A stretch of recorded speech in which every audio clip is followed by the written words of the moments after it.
Welcome. In this video, we're going to give introduction to the study of the double integrals. In this channel, I'll discuss about integrations, also differentiation.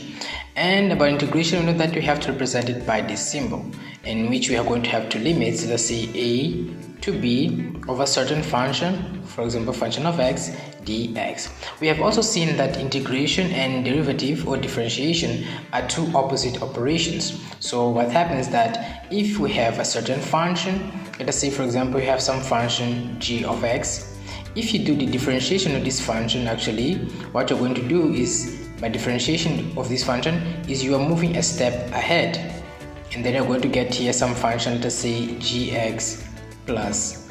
So this gx plus, this is not any scientific notation, it's just me explaining you what is the derivative and the integration. So this gx plus is a function which we are just developing from this function. If you are in this function, for example, just given raw such as something such as gx plus, and they want to know where that these come from, in that case what you do the integration. So integration is going to try to guess what was the previous value. So with the integration you're trying to come back here, but it is not going to be accurate because constants which may be available in this original function will not be found on the integrations. Therefore we have always a constant of integration c. So this is the concept of integration that we have had. Sometimes you come across situations in which you have double integrations, and you're going to have something like this. Let us say this is from a to b, this is from c to d of a certain function. We can say this is a certain function dx dy. So we want to have the integration with respect to x. We're integrating in x and also integrating in y. Why should you learn double integration? Now the first thing is that integration itself can actually help us to find areas. If we want to find area of a country, for example, you can use mainly two methods. You can just divide a country using something in which in engineering they call as finite element analysis. Basically you have a larger area, divide into very small areas, and then find area of all of them. That's basically almost the principle that this follows, the integration. So for example, imagine we have a graph. This is one graph, this is x and this is y. Okay, and then here we have certain function.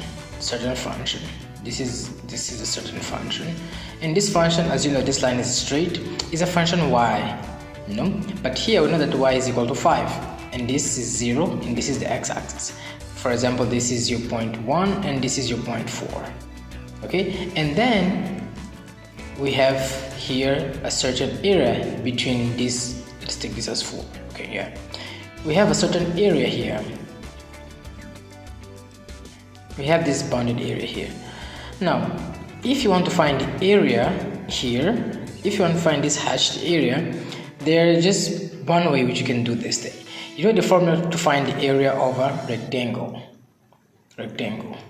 is going to be breadth into height. Okay, so in this case here we have is going to be 4 minus 1. So this is going to become 4 minus 1, which is this distance from here to here, into height. And height, you know that y is equal to 5. It means this is 0 and this is 5 and so on in the y-axis. So this is going to be into 5. So as a result, what you get here is this is 3, so this becomes 15. This is the area that you found, 15 units, okay, square units.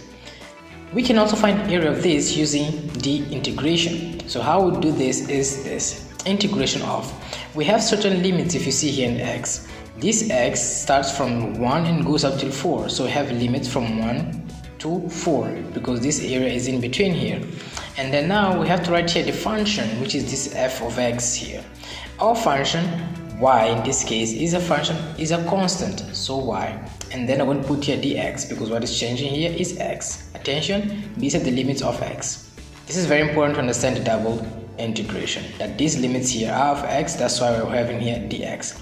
So as we know, this 5 is a constant, so it can come outside, and then we're going to have here 1 to 4 dx. So in order for us to solve this, we know that 5 is a constant, it's going to remain here, and then we're going to find the integration of dx, which is going to be equal to x. Is going to be equal to x. You can see the video about the rules of integration. So this is x, 1 to 4. So that we're going to have now is 5 into, we're going to replace x with the value above, it's going to be 4 minus the value below 1. So as you can see here, we have 5 into 4 minus 1 is 3, which is going to be equal to 15 units also. So we're able to find the area of this area here using the formula to find the areas of polygons, but also could find the area using integration. So integration is very good because it helps us to find the area not only of simple polygons but much more complex polygons. Sometimes, for example, we want to find the area of something like this. Say for example, we have a graph, something like this. This is a certain graph, okay? So this is, let's say, is a function y. This is a function y, and somehow you want to find, for example, this area up till here. In this case, it's very easy. In place of f of x, we have to put the function which describes this curve here. This is y, okay? Y-axis. We have to find a curve that our equation or function that describes this curve here, and then we have to decide what our limits of integrations are. It would be really easy. But what if, for example, we have two areas, two graphs, for example, that intersect at a given place? For example, you have this one. You have this one. You want to find the area of this side here. There is no standard formula of polygon that you can use to try to find the area of this. There is no other kind of formula that actually you can use to find this. The very next way that you may think of finding the area of this side is to try to divide this into small triangles or squares, and then try to find the area of each of these squares, and then get to sum the area, and then you're going to have here the area here. But then this is very difficult, but we know that it's from here, the bounded region is from here. Let us say this is A till here. Let us say this is B. There is no standard formula to solve this, but say this is a function g. But we know that there are two functions that enclose that given area. So in order for us to find this kind of area, which is enclosed by two different functions, we use double integration. Okay, that's why we use the double integration. This is one of the physical applications of it. So continue with that. There are various ways of solving double integrations. Sometimes the limit is given to us, sometimes the limit is not given to us. So today, as we're starting with this, we're going to start with the case in which the limits are given to us, and what are some basic rules we should use. This form in which the limits are directly given to you, it's called direct evaluation. You just have to evaluate what is given to you. Now, there are some specific things that you should bear in mind before solving this. Number one, always integrate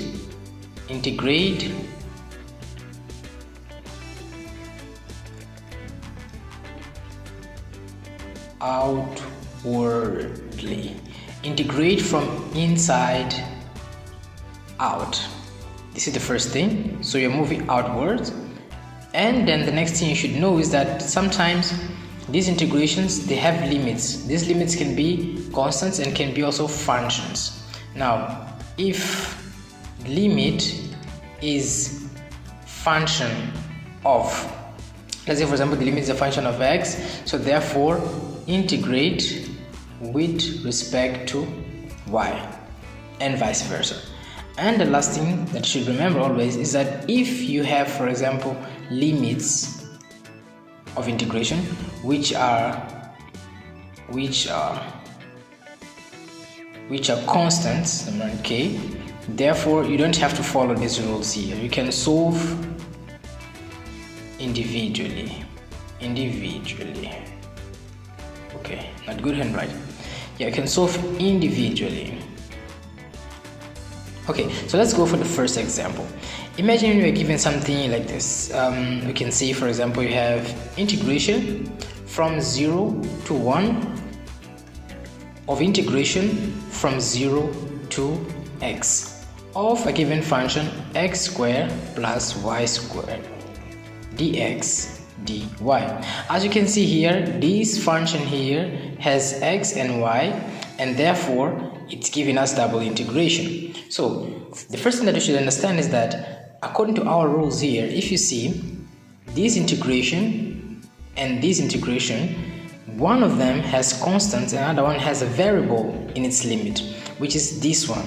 This one is from 0 to x. X is a variable, which is also here. So therefore we can know from these rules that because x is in the place of one of these limits, then this integration should be made with respect to y. So these are the limits of y, and this one is going to be limits of x.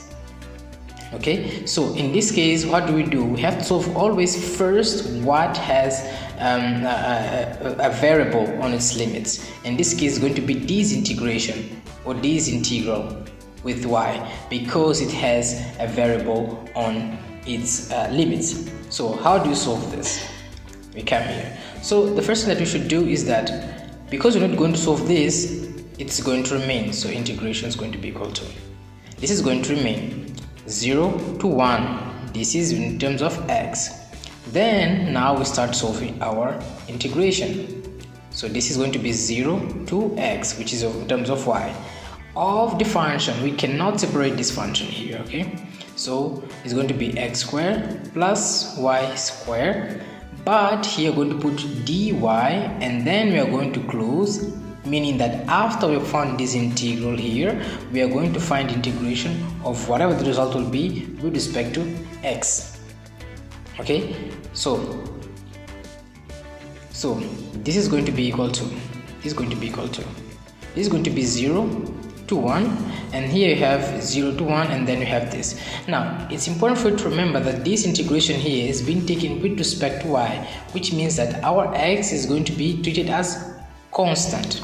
Okay, x is going to be treated as constant. So therefore what we're going to have, applying the rules we know of the integration, we're going to have here x squared y, we just add y into the constant, plus y cubed divided by 3. These rules we know, you just have to add 1 on the power and then divide by the new power you have got, and then the limits are going to be x and 0. All of these afterwards should be done with respect to x. So this becomes integration from 0 to 1 of, so you have to put first of all x in the places of y here, then make minus, and then put 0 in the places of y here. So if you put x in places of y here, what we're going to have is x cubed, and then here we're going to have plus x cubed divided by 3. This minus, now put 0 in places of y, it's going to be 0 into whatever it will be, it's going to always be 0, so this is going to become 0. And all of this should be done afterwards with respect to dx or x. So this means that our result is going to be integration from 0 to 1 of, we have here x plus x cubed. What you can do here is to rearrange this, and rearranging this, what you're going to have here is going to become, see, you just have to make the LCM. You don't have 3 here, right? So then comes here, becomes 3 x cubed plus x cubed becomes 4 x cubed divided by 3 dx. So from this point onwards, what you can do, you can just take this 4 divided by 3 and take it out because it is a constant. So we're going to take it out, 4 divided by 3, and then you're going to have 0 to 1 of x cubed dx. Okay, so see, now we have the integration with respect to x. So x, and these are the limits of x. So this is going to become 4 divided by 3 of, this is going to become x raised to 4 divided by 4, and this is going to become 1, 0, which are the limits, equals to 4 divided by 3 into, we already know that if you put 0 here, this is going to be 0, so directly just using 1 here, so this is going to become 1 divided by 4 minus 0 if you take 0 here, so I'm not going to write it, and therefore we can simplify this, and our result is going to be 1 divided by 3, and it is done.